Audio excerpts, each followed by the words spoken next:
Buongiorno e benvenuti all'appuntamento con la nostra informazione. Anche oggi copertina dedicata alla ricorrenza della Santa Pasqua, che ieri ha visto uno dei momenti più toccanti nella processione che si è snodata per vie e per le piazze cittadine. Le immagini che hanno aperto il nostro TG si riferiscono al celeberrimo canto Dolore A, sì versate lacrime, trasmesso in diretta Facebook dal nostro profilo. Sentiamo intanto un commento fatto dal collega Eugenio Cairone sulle riflessioni del Vescovo fatto ieri sera durante la processione serale del Venerdì Santo ad Agrigento. Dal sagrato della chiesa di San Domenico, l'omelia dell'arcivescovo Alessandro Damiano a conclusione della processione serale del Venerdì Santo ci riporta ai tempi quando i vescovi di Agrigento obbligavano ad un'attenta riflessione, finendo per bacchettare anzitutto quelli del palazzo accanto, invitati ad avere maggiore riguardo ai bisogni della popolazione. Un richiamo, quello della Chiesa agrigentina, atteso dalla gente. Monsignor Damiano ha parlato di Gesù come simbolo di tutti i popoli, uomini e donne oppressi in ogni angolo del mondo. Ha parlato dei poveri di casa nostra, dei minori abusati, di droghe infestanti e di violenza. Ha parlato di oppressi ed oppressori, un testo dolente anche per Agrigento, dove Pilato è sempre presente. Chi sono gli oppressi antichi e nuovi di Agrigento e chi sono gli oppressori di questo popolo? Gli interrogativi di Monsignor Damiano faranno sicuramente discutere. Chissà se aiuteranno almeno a smascherare chi si fa forte con i deboli, chi dimostra di non volere il bene della città, chi non muove un dito per alleviare i disagi della gente. Già oppressori di Agrigento, purtroppo sappiamo chi sono gli oppressi, sono i cittadini che ad Agrigento vengono regolarmente tartassati. Un esempio è la bolletta della Tari, sempre più cara, mentre la sporcizia regna sovrana. Non ci stiamo allontanando dal tema, perché sono anche questi gli argomenti che aiutano a scoprire da che parte stiamo, senza lavarsene le mani. Ora vi proponiamo il messaggio di Pasqua dell'Arcivescovo di Agrigento, Alessandro Damiano. È la Pasqua del Signore. La parola che risalta a Pasqua è una parola che è in grande crisi in questo momento soprattutto, pace. Questo è il saluto del risorto quando si manifesta in mezzo ai discepoli, alle discepole che erano rinchiusi per paura, erano nascosti in buona sostanza. E Gesù si fa presente in mezzo a loro. E, vedete, mi incuriosisce questo brano perché Gesù si fa presente e potrebbe anche manifestare un disappunto. Ricordiamoci che tutti lo hanno abbandonato sotto la croce, a parte la madre, qualche altra donna, il discepolo che egli amava. Gesù si manifesta in mezzo a loro e dice pace a voi, senza rimproveri, senza recriminazioni. Ecco, veramente, chi vuole vivere oggi da risorto deve farsi operatore di pace, come dice una delle beatitudini, beati gli operatori di pace.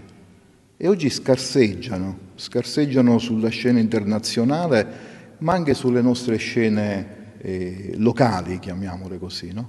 L'essere operatore di pace richiede coraggio, fortezza, discernimento, per poter cogliere ciò che è bene fare qui e adesso, per i credenti alla luce della risurrezione, di quel fare nuove tutte le cose nel segno del Vangelo. Per i non credenti, no? Con i quali io sono convinto, l'ho detto in questo periodo anche di visita pastorale, abbiamo in comune la passione per l'uomo e l'impegno per il bene comune. Allora il mio, che poi non è il mio, è l'augurio pasquale di Gesù. Il mio augurio pasquale alla Chiesa Agrigentina e a tutti fedeli e non fedeli di questa diocesi è questo qui, semplicemente pace a voi, perché per davvero possiamo portare ciascuno di noi pace nelle nostre relazioni, nei nostri rapporti, nel nostro impegno ecclesiale e sociale.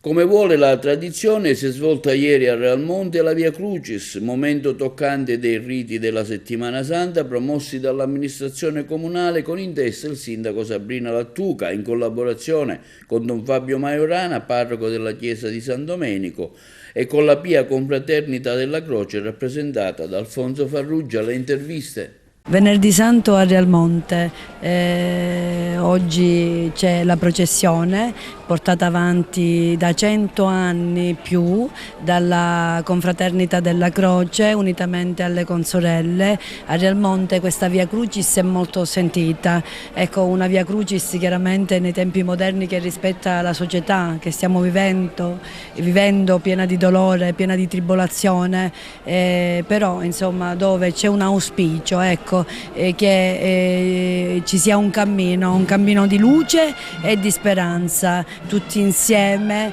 per la pace.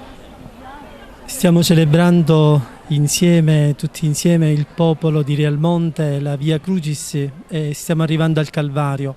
Per noi questo arrivo al Calvario è speranza. Ecco, Don Tonino Bello diceva che la Pasqua è la festa degli ex delusi della vita.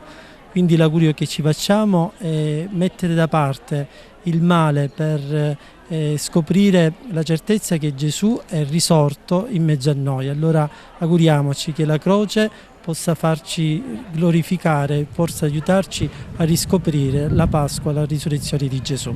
La Pia Confraternita della Croce si occupa da oltre 130 anni di organizzare la Settimana Santa e in particolare il Venerdì Santo. Il momento toccante è la processione, che è accompagnata dai lamenti, ultracentenari anche loro. Si pensi che siano stati fondati prima della confraternita. È una cosa che ci evidenzia e che ci distingue a livello in tutta la Sicilia. Dicono che siamo l'unico comune che cantiamo il Passio, che sarebbe il Vangelo della Domenica delle Palme. 130 anni che la Pia Confraternita della Croce organizza i festeggiamenti della Settimana Santa, soprattutto con un particolare accento sulla passione del Signore, così rappresentata dai canti tradizionali, dai lamenti che i cantori intonano a partire dal primo venerdì di Quaresima.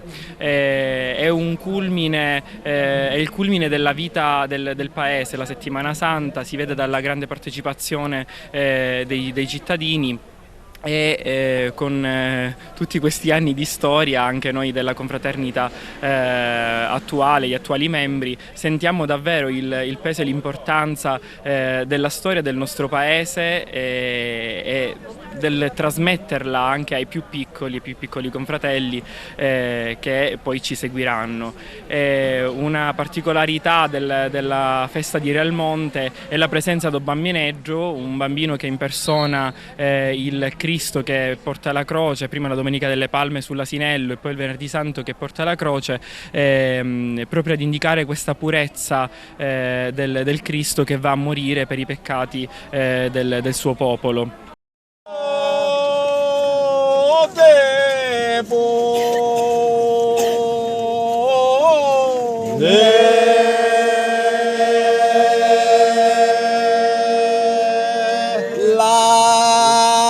L'amore della mamma che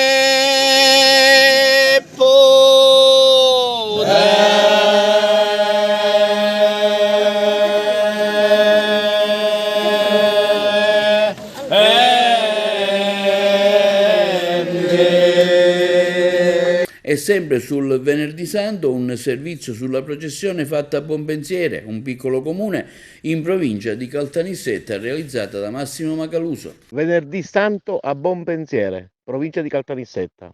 Una processione sentita da tutti gli abitanti del piccolo paese. Padre Salvatore, buon pensiero, un piccolo paesino ma una bellissima processione del Venerdì Santo. Ecco, siamo in pieno trido pasquale ed è motivo di grande fede, non soltanto per me, ma per tutti i miei parrocchiani che stiamo vivendo questi momenti con grande intensità, con grande affetto, con grande fraternità. Sia ieri, giovedì santo, sia oggi pomeriggio, sia ora più tardi e questa sera con la processione.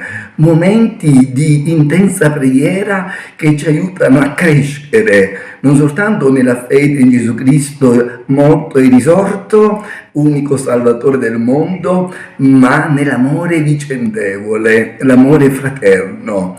Allora ne approfitto per ricordare come è bella, ecco, la Settimana Santa in questo piccolo paese, sentita, partecipata, ma da tutti, non soltanto dei grandi, ma anche dei giovani, che con grande passione partecipano attivamente a questi momenti salienti, ecco, della Settimana Santa. Allora, grazie. Ecco perché, perché questi momenti siano per noi momenti che possono incidere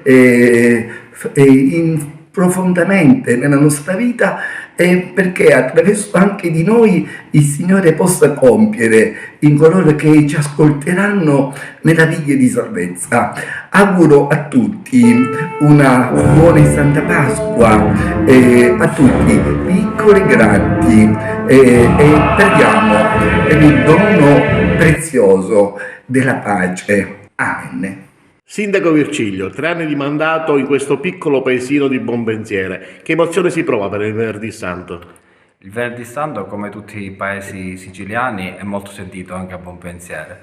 Abbiamo il nostro percorso che facciamo con la vara e con le statue che rappresentano il martirio del crocifisso, e questo percorso viene fatto ovviamente accompagnati dalla banda musicale, con dei cantori che invocano canti e lamenti che riguardano proprio il dolore che si patì al momento della crocifissione e in generale il percorso della Via Crucis. A Bonpensiere è molto sentito, giovani, meno giovani si avvicendano nel portare le vare, e anche noi manteniamo questa tradizione, questi momenti che incrociano tra di loro religioso e tradizionale. Sono riti radicati che continuiamo a mantenere per far rimanere attivo il nostro paese, per mantenere la nostra identità. L'amministrazione comunale ovviamente è vicina a questi eventi, perché sono eventi di comunità, sono eventi sentiti nel territorio, e continueremo ovviamente sempre ad esserlo. Come invogliare i turisti a venire a passare dei giorni a Bonpensiere? Come tutte le amministrazioni comunali stiamo cercando di invogliare l'ingresso dei turisti nel nostro comune, aumentandolo e cercando di dare tutti i comfort che siano a loro misura. Bonpensiere è un comune turistico, è un comune ovviamente che fa riferimento a un turismo di nicchia, un turismo rurale, che riguarda turisti che cercano delle esperienze. Stiamo cercando di formare un tipo di turismo delle radici, cioè un turismo di ritorno di persone che già magari tramite le generazioni precedenti hanno avuto contatti con il comune e magari decidono di passare dei giorni dell'estate con noi qui a Bonpensiere. Durante l'estate, soprattutto nei mesi di luglio e in particolare ancora nel mese di agosto, prepariamo un calendario di eventi, un calendario che è caratterizzato da diversi eventi. Quasi tutte le sere del mese di agosto vengono caratterizzate da spettacoli, da commedie teatrali, da giornate di svago e divertimento. Quest'estate abbiamo nel calderone delle iniziative che ancora non vorrei svelare, però più là magari ci sarà modo di promuovere queste iniziative affinché vengano conosciute specialmente all'estero, e magari Buonpensiere potrà essere selezionato come comune dove passare le proprie vacanze. Io questo me lo auguro e da sindaco cerco di sostenere tutte quelle iniziative pubbliche e private che possano migliorare l'appetibilità del nostro territorio. La riflessione che Monsignor Alessandro Damiano ha pronunciato sul sagrato della chiesa di San Domenico, una riflessione che si è aperta con l'espressione della chiesa del più sentito cordoglio per quanto accaduto ieri sera a Ribero, con l'incendio dell'ospedale al Parlapiano che ha fatto una vittima. Sentiamo le parole del presole. Una riflessione, vi invito a un momento di silenzio.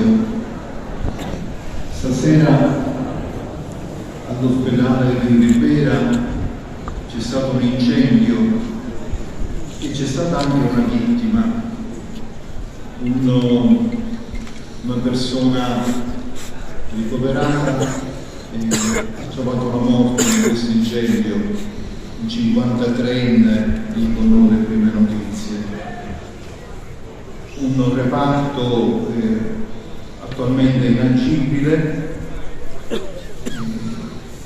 Poi non ci sono, fortunatamente, altre vittime. Fratelli e sorelle, un piccolo numero ricoverati in quel reparto sono stati già trasferiti in un'altra ala dell'ospedale. Ma è un momento doloroso, tanto per la perdita di un fratello, poi per il danno al reparto e la tensione che ha coinvolto tutti gli operatori presenti.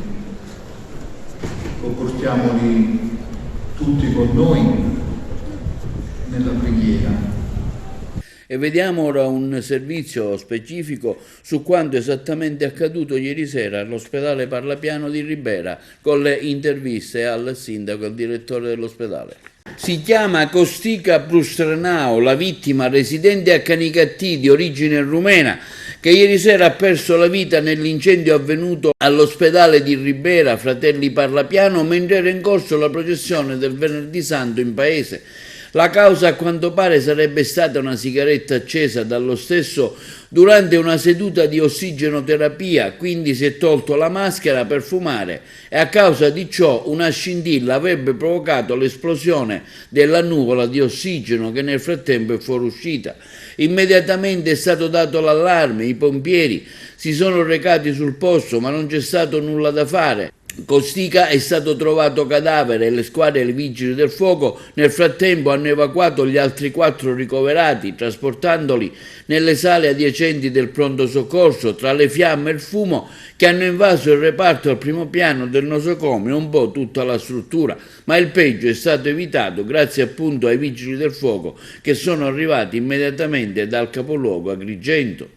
Le fiamme sono state spente, non ci sono stati altri feriti né intossicati, ma l'intero reparto è stato giudicato inagibile, mentre quello al piano superiore dove si trova la chirurgia è stato evacuato per motivi precauzionali. Il pubblico ministero di turno della Procura di Sciacca ha aperto immediatamente un'inchiesta, disposto il sequestro dell'area interessata dall'incendio dopo l'intervento dei vigili del fuoco. L'incendio si è verificato intorno alle ore 20, il fumo ha invaso altri reparti dell'ospedale, il nosocomio attualmente è presidiato dalla polizia, dal commissariato di Sciacca e dalla questura di Agrigento e dai carabinieri di Ribera. In arrivo da Palermo all'ospedale Fratelli Parlapiano di Ribera il NIAT, nucleo investigativo speciale dei vigili del fuoco, che effettuerà delle verifiche e accertamenti tecnici per chiarire definitivamente le modalità con le quali ieri sera è scoppiato l'incendio dove ha perso la vita, ricordiamo, Prustranao Costica e reso inagibile un'ala della struttura dell'ospedale Fratelli Parlapiano. Ci siamo subito precipitati, sono venuto, eravamo impegnati per l'orario, erano le 20 alla processione del Venerdì Santo. Quando subito avevo accanto il tenente che faceva la processione insieme a me, al quale è arrivata una telefonata, si è allarmato e ho capito che qualcosa non era successo, quindi ho chiamato subito il comandante della polizia municipale. Nel frattempo mi sono arrivate delle immagini delle fiamme all'ospedale, ho lasciato la processione, mi sono precipitato qua, ho avvisato immediatamente protezione civile, mi sono sentito con i vigili del fuoco, con la prefettura e mi sono recato qua. Poi ho incontrato i carabinieri, i vigili del fuoco, il direttore sanitario, ho chiesto subito informazioni e purtroppo abbiamo dovuto constatare che ha perso la vita una persona, un paziente, ma per fortuna le altre che erano ricoverate nel reparto sono state tutte evacuate grazie all'intervento immediato degli operatori sanitari, degli infermieri, di coloro che erano presenti, hanno utilizzato subito gli idranti, hanno cercato di sedare, di placare subito. Nel frattempo sono arrivati i vigili del fuoco e quindi tutto è stato domato. E gli altri pazienti ora sono stati spostati in un altro reparto, stanno bene, sono fuori pericolo e insomma una brutta e triste notizia che ci ha colpito e che ha turbato sicuramente tutta la nostra comunità. Sì, è coinvolto un paziente, un cittadino rumeno che purtroppo è deceduto. Le cause probabili? Ma le cause probabili, questo paziente era affetto da una grave insufficienza respiratoria ed era sotto CPAP, cioè ossigeno ad alti flussi. A quanto pare ha acceso una sigaretta e ha innescato questo incendio. Quanti pazienti c'erano ricoverati?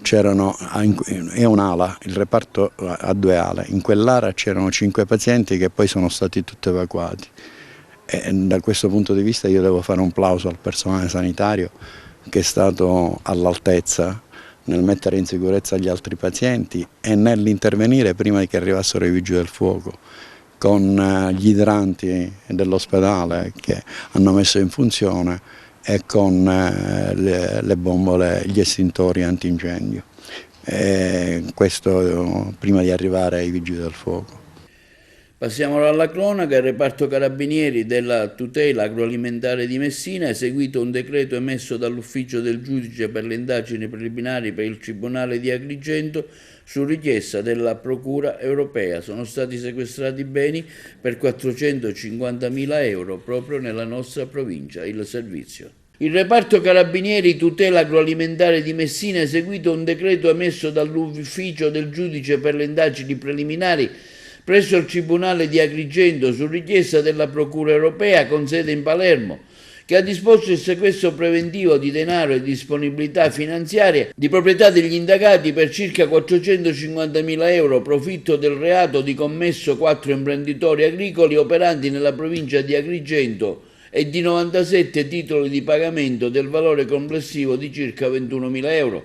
Le indagini svolte dal reparto specializzato dell'Arma hanno consentito di accertare la truffa aggravata finalizzata al conseguimento illecito di rilevanti contributi pubblici destinati al comparto dell'Agenzia per le erogazioni in agricoltura, meglio conosciuta come AGEA. La condotta fraudolenta si è sviluppata attraverso la presentazione tra gli anni 15 e 22 di domande uniche di pagamento nelle quali i predetti imprenditori agricoli hanno dichiarato in conduzione appezzamenti di terreno, in parte oggetto di confisca, in parte di proprietà dell'Ismea. L'operazione ha testimoniato il lavoro dei carabinieri per la tutela agroalimentare impegnati su tutto il territorio nazionale nella lotta alle frodi, in danno ai bilanci dello Stato e dell'Unione Europea. Quindi, grazie a questa incisiva e efficace azione di coordinamento delle indagini, ha portato all'adozione di un provvedimento volto sia a impedire la prosecuzione dell'attività delittuosa che a consentire il recupero delle indebite somme percepite dagli indagati in spregio alle normative e a discapito dei numerosi imprenditori onesti. Passiamo alle notizie da Messina. Programmata una conferenza di servizi sul futuro del Ponte dello Stretto. La corrispondenza da Messina. È stata programmata la conferenza dei servizi per il ponte sullo Stretto. Infatti il prossimo 16 aprile alle ore 11 sarà indetta al MIT la conferenza dei servizi istruttoria. Al tavolo sono invitati a partecipare tutti i ministeri e le amministrazioni statali interessati, le regioni Calabria e Sicilia, i comuni, nonché gli enti gestori delle reti infrastrutturali, destinatari delle eventuali interferenze. Ad annunciarlo il Ministero delle Infrastrutture e dei Trasporti.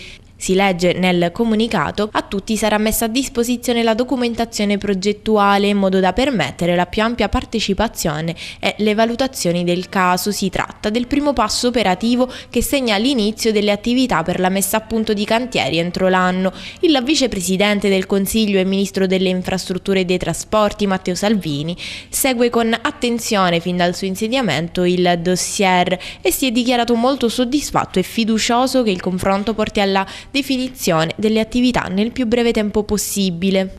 L'avvio della conferenza di servizi per il prossimo 16 aprile, ha commentato l'amministratore delegato della Stretto di Messina, Pietro Ciucci, rappresenta un ulteriore concreto passo avanti nell'ambito dell'iter approvativo volto alla realizzazione del ponte sullo Stretto di Messina. Altrettanto importante è stata la comunicazione del Ministero dell'Ambiente e della Sicurezza Energetica che nei scorsi giorni ha dichiarato la procedibilità per l'avvio della valutazione degli elaborati ambientali. Continua la nota della società. La convocazione della conferenza è un atto conseguente all'approvazione da parte del Consiglio d'amministrazione dello Stretto di Messina dell'aggiornamento del progetto definitivo dell'opera e delle contestuale consegna degli elaborati progettuali ai ministeri e alle autorità competenti. Sull'imminente conferenza dei servizi per il ponte sullo Stretto interviene il comitato invece del ponte, che commenta: apprendiamo dell'avvio, ma la convocazione della conferenza dei servizi non segna alcun inizio di attività per la messa a punto dei cantieri. Al contrario, inizia l'attività di valutazione, discussione, integrazione ed eventuale possibile respingimento del progetto. E per lo sport vi proponiamo il commento del direttore sportivo dell'Akragas Cammarata al termine della partita che ha visto la squadra uscire sconfitta dal Granillo di Reggio Calabria per 5-1 e una sintesi dell'incontro. 3 reti realizzate, intanto fanno il loro ingresso in campo le due formazioni con la terna arbitrale ad accompagnarli per il fischio d'inizio di questa 33esima giornata di campionato e di strutturazione della prossima stagione. Vedremo in quale campionato parteciperà la formazione Amaranto. Fischio d'inizio che arriva in questo momento. Partiti, ma è Provazza che lo recupera. Provazza, accelera Provazza, la mette dentro per Renelus, giocata di Renelus, 1-0 all'FR Reggio Calabria. Mungo a spazio, Mungo cerca la giocata verso Barilla, il sinistro, Nino Barilla, pallone Barilla, c'è Provazza in campo aperto, Barilla fa tutto da solo, si mette in proprio, Nino Barilla, 3-0 all'FR Reggio Calabria e doppietta per il capitano. Partiti in questo istante con per il numero 33 Puglisi, c'è il gol, riapre le ostilità l'Akragas, parte Perri sul primo palo, attenzione, c'è la deviazione, c'è il gol, Domenico Girasole, 4 da questa parte Rossetti prova la conclusione, palo, la deviazione e c'è il gol del 5-1 con Marras. Bel panno, si apre Martiner che riceve e termina qui. Per quanto riguarda l'andamento del nostro campionato non sono solo le ultime 10 partite, ma noi anche nel girone di andata o perdevamo o vincevamo, forse abbiamo fatto 2 o 3 pareggi in tutto il campionato e devo dire che il problema è, se di problema si può chiamare, che la nostra è una squadra giovane, perciò molto facilmente in talune partite, specialmente fuori casa, perdiamo facilmente gli equilibri. E vi ricordiamo che questa notte cambierà l'ora legale, le lancette dell'orologio andranno avanti di un'ora, dalle ore 2 si passerà direttamente alle ore 3, che quest'anno coincide proprio con la domenica di Pasqua. E questo è tutto per il nostro telegiornale. Vi proponiamo ora la riflessione che Monsignor Damiano ha pronunciato ieri notte sul sagrato della chiesa di San Domenico per la processione serale del Venerdì Santo. Vi ricordiamo che il nostro telegiornale è visibile sul sito www.televideoagrigento.tv alle ore 15 alle ore 20 su Video Sicilia, canale 93 del digitale terrestre, con replica domani mattina alle 9, e in tutta Italia sull'LCN 268 per chi possiede le Smart TV. Vi auguriamo quindi una buona e santa Pasqua e vi lasciamo con il messaggio del Vescovo registrato ieri sera in Piazza Municipio. L'abbiamo iniziato con la processione di Gesù appassionato per le vie tra le case di un quartiere cuore della cittadella di Agrigento, il Rabato. Sulla via abbiamo vissuto l'incontro della madre addolorata con il figlio caricato della croce. Con loro abbiamo sostato sotto la croce e ancora percorse le vie della città.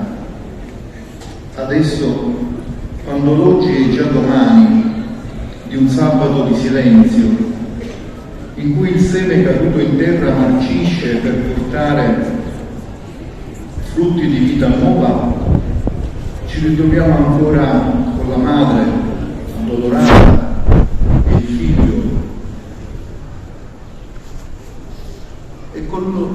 e sostiamo quest'anno dinanzi a Pilato che ci mostra Gesù. Ecce homo, ecco l'uomo, un uomo sfigurato per essere uomo il suo aspetto, e diversa la sua forma da quella dei figli dell'uomo, non ha apparenza né bellezza per attirare i nostri sguardi, non splendore per poterci piacere, disprezzato e reietto dagli uomini, uomo dei dolori che vengono scelpatine, come uno davanti al quale ci si copre la faccia. Era disprezzato e non avevamo alcuna stima. Pilato non riconosce in lui nessuna colpa, fattolo flagellare, intende lasciarlo libero. Sappiamo che non è andata così. Lavarsene le mani come Pilato è rimasto un modo di dire fino ad oggi. Un motivo ci sarà. Ecco l'uomo, di ieri, di oggi, di sempre, quell'uomo di cui il salmista dice che cos'è mai l'uomo perché di lui ti ricordi, il figlio dell'uomo perché te ne curi. Davvero, l'hai fatto poco meno di un Dio, di gloria e di onore lo hai coronato. L'uomo Gesù, esposto al pubblico schermo, beffeggiato da chi lo aveva osannato, è simbolo di tutti i popoli, di tutti gli uomini e le donne oppressi, in ogni angolo del mondo e in ogni epoca della storia, fino ai nostri giorni. Gesù appassionato ha attraversato le nostre vie richiamandoceli. Al suo passaggio ci siamo chiesti: io da che parte sto?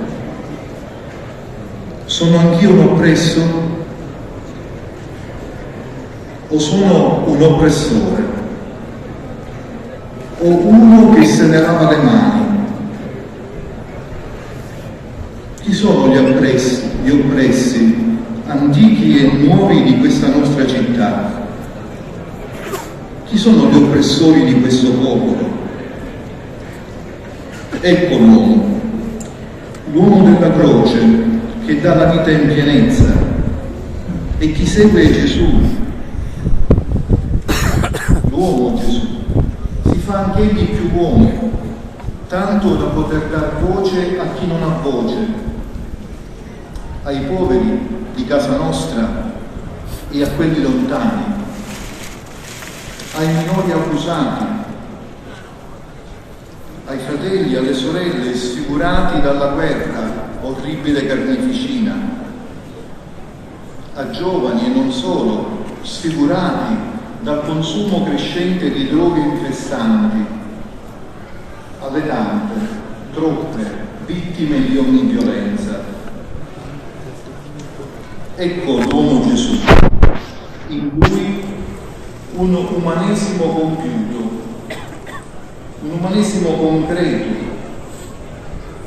Francesco ci insegna che la realtà è sempre superiore all'idea.